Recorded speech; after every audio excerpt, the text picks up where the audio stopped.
Présentons, Seigneur, ces moments ensemble. Père très saint, nous t'élevons ces moments dans ta parole. Nous souhaitons nous laisser instruire par elle, nous laisser transformer par elle. C'est à travers elle que nous te découvrons et que nous découvrons tu souhaites voir notre vie prendre. Nous nous plaçons donc devant toi, devant elle. Ouvre nos oreilles, ouvre notre cœur, s'il te plaît. Et ultimement aussi, ouvre notre bouche et notre vie entière pour que tu puisses y trouver toute la place qui te revient. Amen. Il y a plusieurs années, en fait, durant la première moitié du 20e siècle, un des grands astronomes et professeur à l'Université de Princeton du nom de Henry Norris Russell a développé des concepts sur les planètes, sur les étoiles qui ont beaucoup marqué cette discipline scientifique. Et c'est un homme qui aimait donner des conférences de toutes sortes sur la beauté de l'univers. Et un jour, il devait donner une conférence sur la Voie lactée, sa grandeur, ses dimensions, sa profondeur, sa beauté, sa splendeur. Et à la fin de cette conférence, une dame s'est approchée de lui et lui a posé la question suivante. Si la Terre est si petite et si l'univers est si grand, peut-on croire que Dieu nous porte attention? Et la réponse du Dr. Russell, je ne sais pas s'il était chrétien, mais certainement, cette réponse qu'il a donnée à cette dame mérite notre réflexion. Il lui a dit ceci. « Cela dépend, madame, de la grandeur du Dieu en qui vous croyez. » Dans ce grand univers, est-ce que Dieu peut penser à moi? Est-ce que Dieu se préoccupe de moi? Eh bien, cela dépend, madame, de la grandeur du Dieu en qui vous croyez. Très intéressant comme réponse. Quelle est notre conception de Dieu? Est-ce que Dieu est grand à nos yeux, à notre cœur, à notre esprit? Ou se pourrait-il que, comme cette dame, nous limitions Dieu en nous-mêmes? Alors, nous voulons nous poser ces questions ce matin alors que nous reprenons notre série intitulée « Aux racines de notre foi » qui cherche à réfléchir à cette foi qui a été transmise au sein une fois pour toutes, pour reprendre l'expression utilisée par Jude, le demi-frère de Jésus, dans son épître. Notre déclaration de foi déclare ceci concernant Dieu. Voici ce que nous y trouvons. Nous croyons qu'il y a un seul Dieu, existant éternellement en trois personnes, Père, Fils et Saint-Esprit. Et ensuite nous ajoutons, il est infini dans sa connaissance, dans sa puissance et dans sa présence. Il est immuable, c'est-à-dire il ne change pas. Il est immuable dans sa sainteté, sa justice, son amour et sa grâce. Cet article résume, c'est un condensé, évidemment, un condensé, mais des grandes vérités sur Dieu. Dieu est un, il n'y en a qu'un seul. Il n'y a pas une plénitude de divinité. Il n'y a qu'un seul vrai Dieu. Un Dieu unique, infini, éternel, immuable. Un Dieu qui sait tout, qui peut tout, qui est partout. C'est un grand et bon Dieu que nous servons, que nous adorons. Mais est-ce possible quand même de limiter en quelque sorte ce Dieu qui est infini?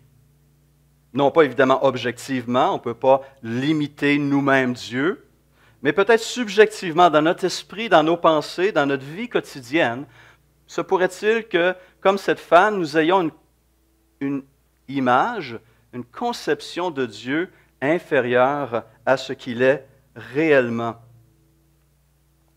Asaph, qui a été nommé par le roi David pour être un des dirigeants des choristes dans le temple, était donc un lévite musicien, et il a aussi composé quelques psaumes, dont le psaume 78, que je vous invite à prendre avec moi. Nous allons poser nos regards sur ce psaume, un psaume quand même assez long, mais un psaume qu'on appelle un psaume historique, parce qu'il va reprendre une partie, mais en fait la naissance d'Israël, de sa captivité en Égypte, de l'intervention de Dieu pour sa libération de l'esclavage en Égypte, jusqu'au règne de David. Et on va voir qu'Israël avait développé cette méchante habitude de limiter Dieu de bien des façons. Et nous en parlons parce que je crois que nous risquons de commettre la même erreur dans plusieurs domaines de notre vie. Alors nous allons regarder ensemble les versets 5 à 20 pour nous mettre un peu dans le bain. Il établit un témoignage en Jacob, il a mis une loi en Israël, et il a ordonné à nos ancêtres de l'enseigner à leurs enfants, pour que la génération future, celle des enfants à naître, la connaissent et que, devenus grands, ils en parlent à leurs enfants. Ainsi, ils mettraient leur confiance en Dieu, ils n'oublieraient pas la manière d'agir de Dieu et respecteraient ses commandements. Ainsi, ils ne seraient pas comme leurs ancêtres, une génération désobéissante et rebelle, une génération dont le cœur était inconstant et dont l'esprit n'était pas fidèle à Dieu. Les hommes d'Éphraïm, armés de leur arc, ont tourné le dos le jour du combat. Ils n'ont pas gardé l'alliance de Dieu et ils ont refusé de se conformer à sa loi. Ils ont oublié ses actes, les merveilles qu'il leur avait fait voir.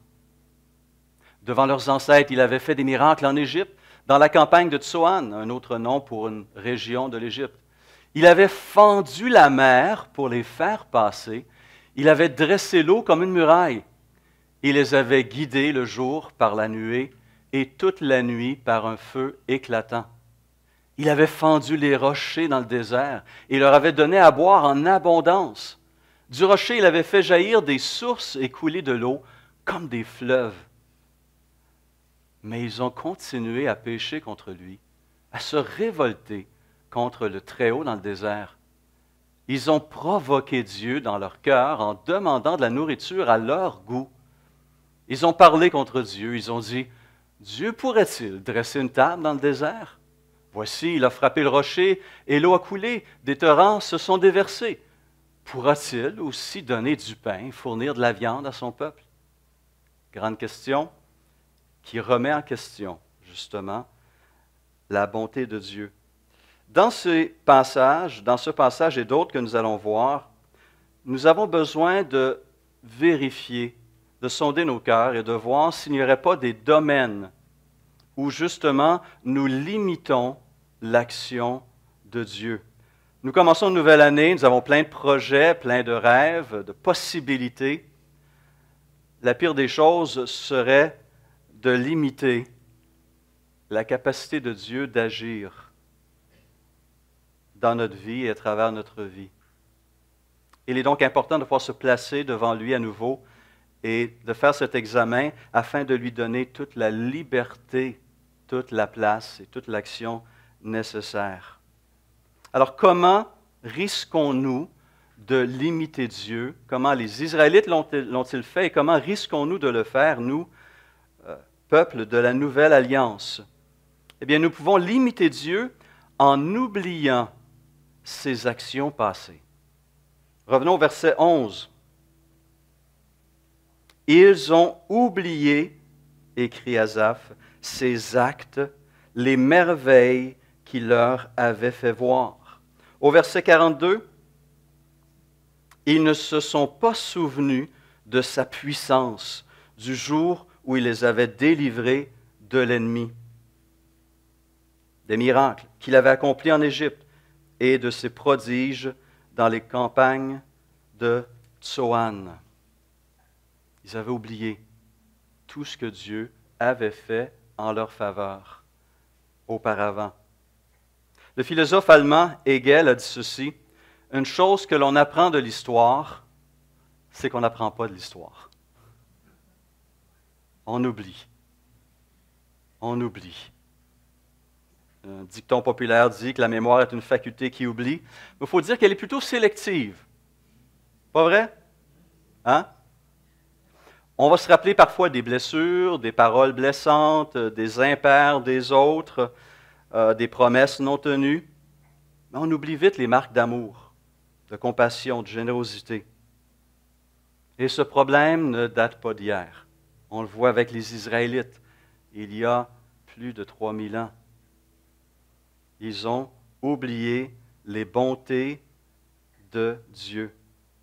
Ils étaient infectés d'une forme d'amnésie spirituelle collective qui leur empêchait de se rappeler ces choses. Et c'est pourquoi Asaph prend la plume et prend le temps de démontrer ces actes salvateurs, ce salut de Dieu depuis les origines de la fondation de la nation d'Israël jusqu'à son temps. Montrer ces origines divines de la nation. Mais que constate-t-on? Qu'à peine une génération s'écoule et déjà on a oublié tout ce qui s'est fait à travers elle. Mon épouse aime la généalogie. Et je pourrais vous dire, sans l'ombre d'un doute, elle en sait plus maintenant sur ma famille que j'en connais moi-même. Pourquoi? Parce qu'elle s'intéresse à la généalogie, elle a fait des recherches et elle m'a appris des choses sur mes ancêtres que je ne connaissais pas. Mon grand-père, mes arrière-grands-parents. Je les ai oubliés. Ou plutôt, la transmission de ce récit familial ne s'est pas bien fait pour plusieurs raisons. À peine une génération, 2 générations, et on a tout oublié. Nous avons la mémoire courte, surtout en ce qui concerne les bontés et les grâces de Dieu. Et Dieu connaît la nature humaine, et c'est pourquoi déjà dans la loi de Moïse, il avait donné cette directive très claire. Il a parlé à cette génération qui allait entrer dans la terre promise, en prendre possession. Il leur dit en Deutéronome 4.9, « Fais bien attention à toi. Veille attentivement sur toi-même tous les jours de ta vie, afin de ne pas oublier. » De ne pas oublier ce que tes yeux ont vu et de ne pas le laisser sortir de ton cœur. Mais il ajoute aussi une phrase importante pour nous, parents et grands-parents. Enseigne-le à tes enfants et à tes petits-enfants. Nous avons un devoir de transmettre cette mémoire, ce souvenir des actes de Dieu tous les jours. Et tous les jours, pour mon épouse et moi, nous élevons nos enfants dans la prière. Prions pour le salut de ceux qui ne le connaissent pas et pour l'affermissement de la foi pour celles qui le connaissent. En tant que parent, en tant qu'être humain, lorsqu'on donne la vie physique, le plus beau cadeau qu'on puisse faire après, c'est d'être utilisé par Dieu pour donner la vie spirituelle. Il n'y a pas de réalisation de joie plus grande que cette possibilité de communiquer cette vie spirituelle à nos enfants et peut-être un jour à nos petits-enfants. Le psalmiste nous rappelle l'importance de la mémoire, du souvenir des actes salvateurs de Dieu. Et pour nous chrétiens, c'est la croix de Jésus-Christ. Son sacrifice total, le prix qu'il a payé pour nous délivrer, nous aussi, de l'esclavage. Mais non pas un esclavage physique, mais spirituel, l'esclavage au péché, à la mort, à l'ennemi de nos âmes, pour entrer dans une liberté nouvelle et une relation nouvelle avec lui. Nous avons besoin de nous rappeler ces choses régulièrement et de les communiquer à nos enfants et à nos petits-enfants. Et le verset 7 précise l'importance de cette éducation familiale. Elle amènera les générations nouvelles à mettre leur confiance en Dieu, à ne pas oublier ses œuvres et à observer ses commandements. Écrit Asaph. Cette transmission est fondamentale. Est une des responsabilités les plus grandes de tout parent. L'Église Renaissance contribue à cela en ce moment même, à travers l'école du dimanche. mais rien ne va remplacer l'impact, l'influence des parents. Pourquoi est-ce important aussi de se rappeler? Parce que l'oubli est un signe de mépris, en quelque sorte. On va se rappeler de ce qui est important pour nous, pas vrai? On va se rappeler de ces choses. Mais si on oublie les actions de Dieu en notre faveur, qu'est-ce qu'on communique finalement à Dieu? C'est que ces actes-là ne nous ont pas tant marqués que cela. Et qu'on n'est pas finalement si reconnaissant dans notre cœur. En oubliant ce que Dieu a fait envers eux, les bénédictions et la délivrance qu'il leur avait accordées, les Israélites faisaient finalement peu de cas de leur Sauveur, de leur Rédempteur. L'oubli conduit au mépris, qui conduit à la négligence et qui conduit à l'ingratitude. Et on doit nous-mêmes veiller à cela. Nous avons des promesses dans la parole qui sont glorieuses, qui sont merveilleuses. On les oublie aussi. Pensez à ces paroles. Je suis avec vous tous les jours jusqu'à la fin du monde. Et parfois on se sent seul et abandonné. Mais Dieu a promis d'être là et il est là. Pensons à ses promesses de sa protection. Ésaïe 41:10, un des beaux textes du prophète. « Ne crains rien, car je suis avec toi. Ne promène pas des regards inquiets, car je suis ton Dieu. Je te fortifie. Je viens à ton secours. Je te soutiens de ma droite triomphante. » Et on a peur. On est craintif. On s'inquiète du lendemain. Nous sommes des créatures craintives. Nous nous savons faibles, limités, mortels. Pourtant, les témoignages de la parole et de ces personnages bibliques sont là pour nous montrer que Dieu est non seulement avec nous, mais quelle grâce, Dieu est aussi pour nous.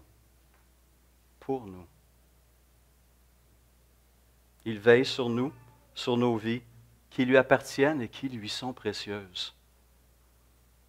Nous avons besoin de nous rappeler ces vérités, de ne jamais les oublier. Il a promis de nous garder et de nous porter jusqu'à la fin.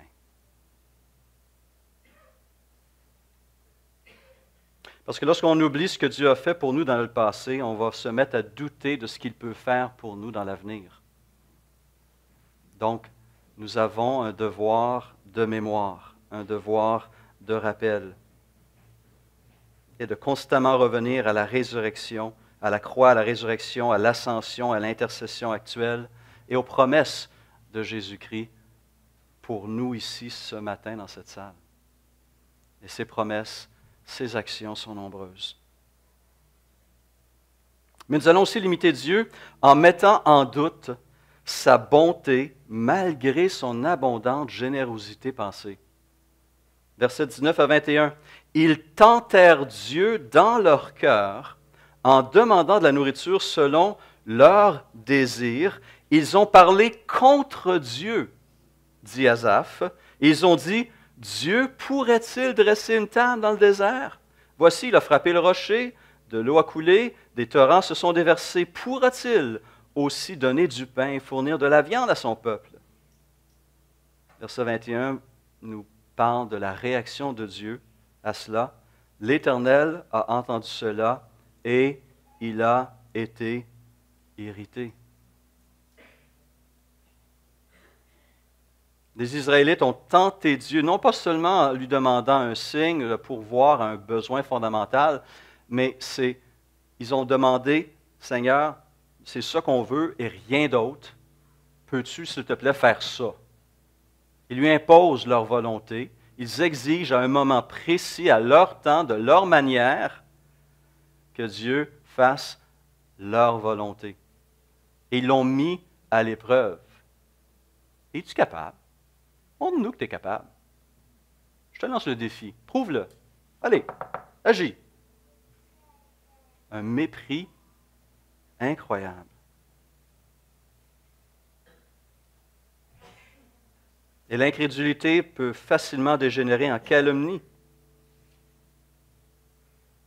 Les Israélites mettent en doute la capacité de leur Dieu, celui qui a démontré sa toute-puissance sur les hommes, sur les nations, sur la nature, sur les puissances démoniaques. Il a démontré sa puissance, son autorité sur toutes ces choses et ces personnes, et ils sont là dans le désert en train de remettre en question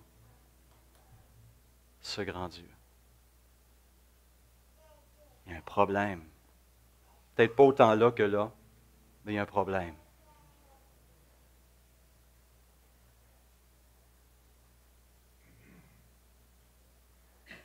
Est-ce que ça ne nous arrive pas, nous aussi, de remettre en question la bonté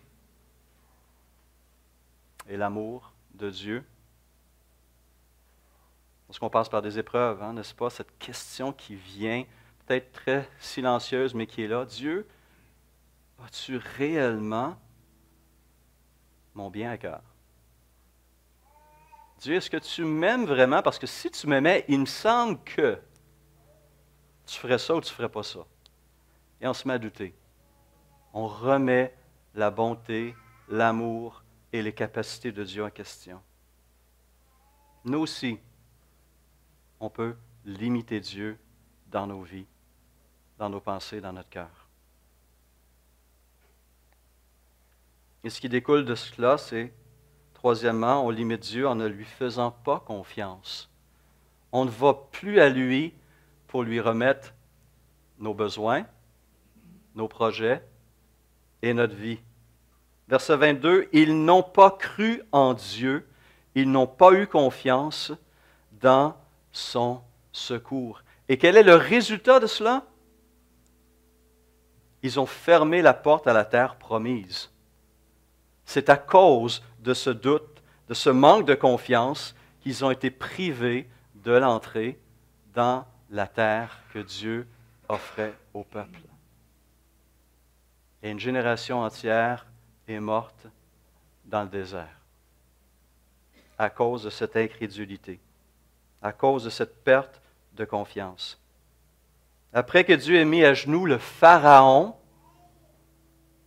les armées d'Égypte et tous ses dieux, les Israélites n'ont pas cru que Dieu pouvait dominer sur ces petites nations et ces roitelets de Canaan. Incroyable. Pourtant, Dieu est toujours prêt à sauver. Dieu est toujours capable à sauver. Il est le même hier, du temps des Israélites, aujourd'hui et éternellement. Toujours prêt à sauver. Son bras, comme dit le psalmiste, n'est pas trop court pour sauver. Et sa bonté n'a pas de limite.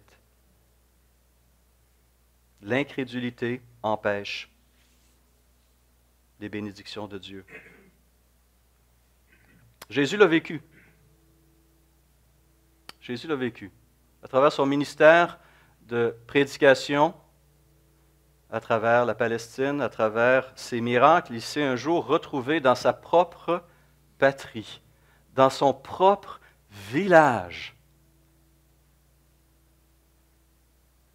Et Matthieu 13, 58 nous dit ceci, « Il ne fit pas beaucoup de miracles à cet endroit à cause de leur incrédulité. » Ils ne croyaient pas en lui et ils ne sont pas tournés vers lui et ils n'ont pas bénéficié de son ministère de guérison, de miracles et de sa parole. Sa propre ville natale. Finalement, on limite Dieu aussi en n'étant pas sincère avec lui. Regardez les versets 36 et 37. Cependant, ils le trompaient de la bouche et lui mentaient de la langue. Leur cœur ne lui était pas fermement attaché et n'était pas fidèle à son alliance. Une adoration qui sort de la bouche, mais qui ne vient pas du cœur, est carrément détestable.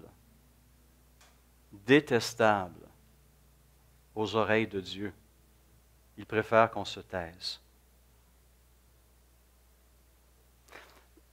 Un exemple tout simple.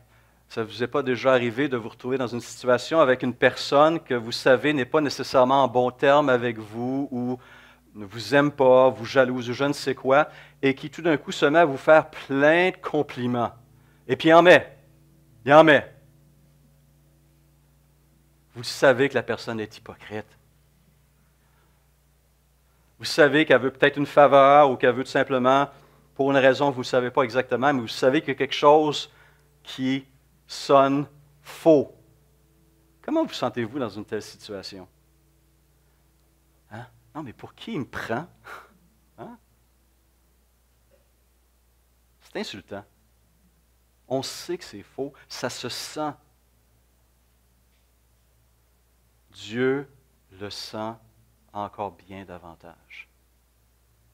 Il sait quand ça vient du cœur, il sait quand c'est simplement par habitude, par devoir, par obligation. Des louanges vides sont insultantes envers Dieu. Et c'est profondément insultant aussi à un autre niveau parce que c'est croire, imaginez, franchement, on est imbécile.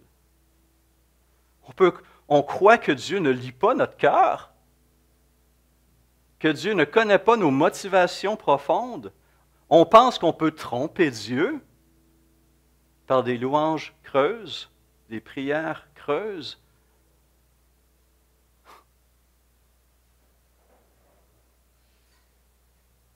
Dieu connaît notre jeu. Ésaïe 29, 13, le Seigneur dit, « Quand ce peuple s'approche de moi, il m'honore de la bouche et des lèvres, mais son cœur est éloigné de moi. Et la crainte qu'il a de moi n'est qu'un précepte de tradition humaine. » Et ça ne vaut rien. Absolument rien. Un commentateur a précisé, la simple religion ne suffit pas au Seigneur. Si l'acte religieux ne s'accorde pas avec l'état du cœur, il n'a aucun sens. Et si le cœur, au travers de l'acte, ne s'oriente pas vers une nouvelle vie, c'est de l'hypocrisie. Sonde-moi, ô Dieu, et connais mon cœur. On a besoin de prier cette prière de David.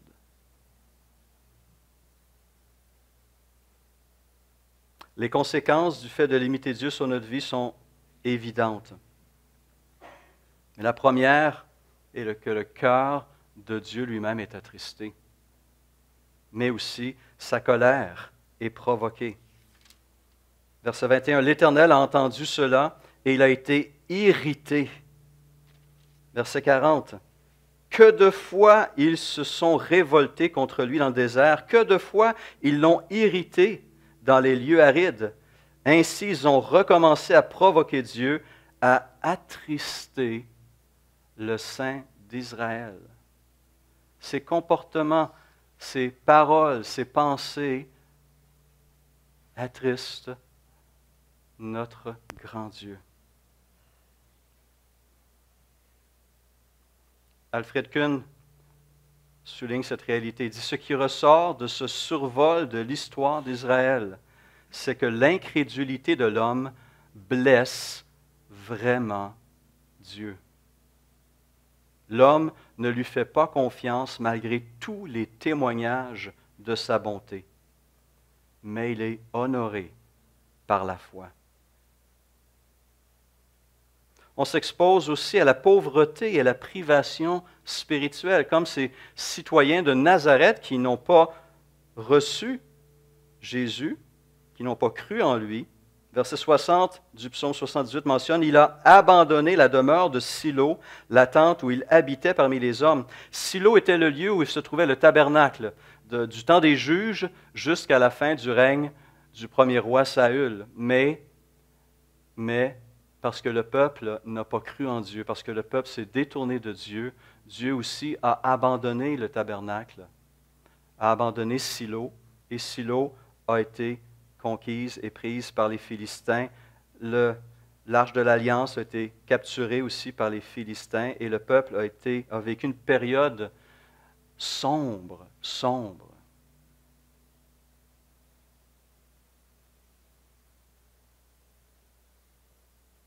Notre vie entière va être appauvrie si nous limitons Dieu. Alors on doit se poser la question ici ce matin, en ce début d'année. Est-ce qu'il y a un domaine dans ma vie où Dieu n'a pas plein accès, ou où je le limite d'une manière ou d'une autre? Parce qu'en limitant Dieu, finalement, on se limite aussi soi-même. Sa foi, sa croissance spirituelle, son ministère, sa relation vivante et personnelle avec Dieu. On limite l'impact spirituel que ma vie peut avoir auprès des miens, dans mon milieu de travail, dans ma communauté de foi. Et tout le monde en est appauvri. Nous hypothéquons notre avenir. Quand on dit, est-ce qu'une personne comme elle peut-elle se convertir? Jamais de la vie. Je suis en train de limiter Dieu. Ou lorsque je suis confronté à un problème professionnel et je dis, Dieu ne s'intéresse pas à ça, Dieu, ce n'est pas son domaine. Je limite Dieu.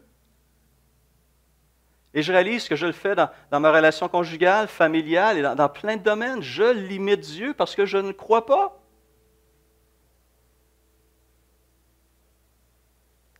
Rien n'est à son épreuve. Rien n'est impossible à Dieu. Nous devons graver cette vérité dans notre cœur si nous voulons bien vivre 2019 et le restant de notre vie.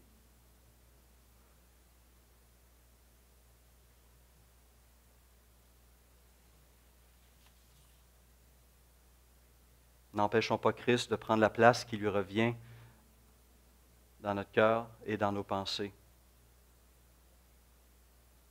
Je vous cite l'introduction de la deuxième épître de Pierre, qui nous rappelle ces ressources abondantes de Dieu.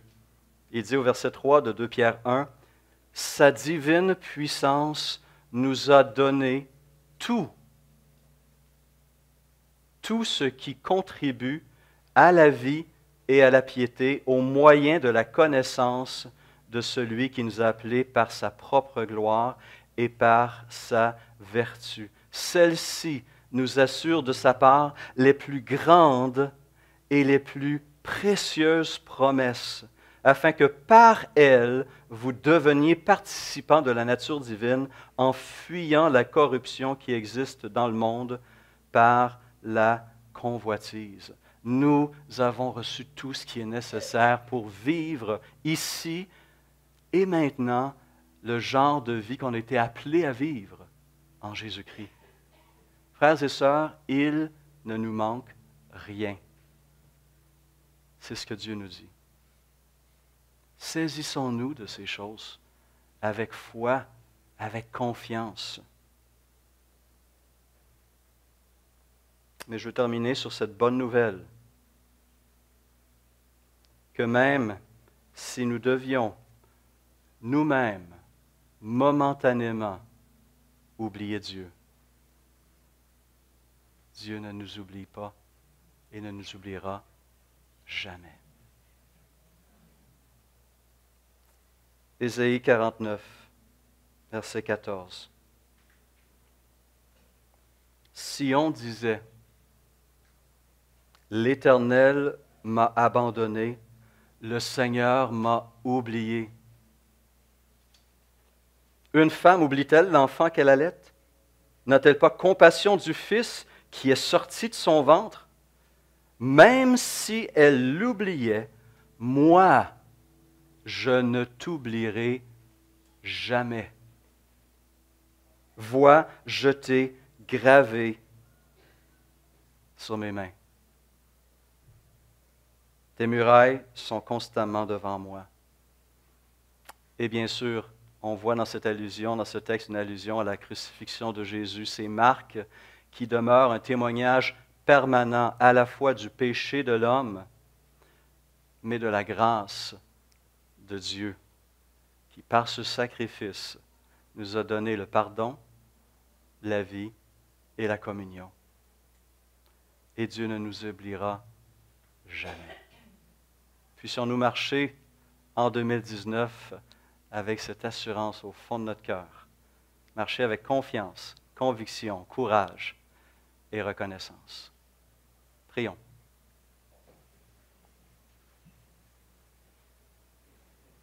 Seigneur, nous voulons commencer cette année en nous rappelant encore que tu es le même, que ce Dieu qui a sauvé ce peuple hors d'Égypte, sauvé de l'esclavage, et ce même Dieu qui s'est manifesté il y a 2000 ans en Palestine, en la personne de Jésus-Christ, et qui à nouveau s'est sacrifié, s'est donné pour nous libérer d'un esclavage encore plus grand, celui du péché, celui de la crainte de la mort et toutes les autres craintes qui en découlent, de l'emprise de Satan sur nos cœurs et nos pensées, et qui nous appelle à une relation nouvelle avec toi. Seigneur, par ta mort sur la croix, tu as démontré ton amour et tu as accompli tout ce que nous ne pouvions pas accomplir pour nous réconcilier avec toi. Par ce geste, tu as payé le prix de notre dette. Tu as libéré de cette dette. Tu as subi le jugement que nous méritions. Et en échange, tu nous donnes ta justice parfaite, parce que tu es le seul à avoir vécu pleinement comme Dieu l'entendait pour un être humain. Nous te remercions. Et nous voulons à nouveau cette année commencer cette nouvelle vie, ce nouveau départ avec toi, en toi, mais surtout pour toi. Sonde nos cœurs, s'il te plaît, Seigneur. Merci pour ces actes nombreux et glorieux et pour tout ce que tu en réserves pour nous cette année. Nous nous plaçons devant toi avec assurance. Merci d'être toujours là, agissant, bénissant, aimant. Amen.